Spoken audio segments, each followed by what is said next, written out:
隨住中國產品喺全球嘅需求日漸增加，亦都不斷擴大市場，同埋中國對海外嘅產品需求其實不斷喺度增加緊。人民幣嘅需求其實係持續上升嘅。咁既然有咁大嘅需求，我哋中國亦都有咁大嘅製造嘅能力，而且我哋嘅產品種類亦都咁豐富。今日嘅中國產品喺全球嘅市場佔據咗舉足輕重嘅地位。而家除咗美元之外，人民幣嘅市場嘅需求亦都逐漸增加。而家今時今日嘅人民幣亦都成為咗全球第2大嘅流通貨幣。國家當然會推動更加多嘅中國產品對外貿易啦，幫助中國產品更加國際化。中國嘅出口產品越嚟越多嘅時候，外國買家亦都需要更加多嘅人民幣支付貨幣。呢一種需求嘅關係，令到人民幣喺市場上可以保持住一個高流通性同埋穩定性，商家更加可以開創更加多國際市場。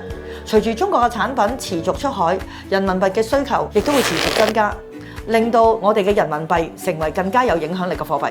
如果你想了解更加多人民幣國際化嘅信息，又或者有興趣探討出海嘅策劃嘅計劃，請私信我啊！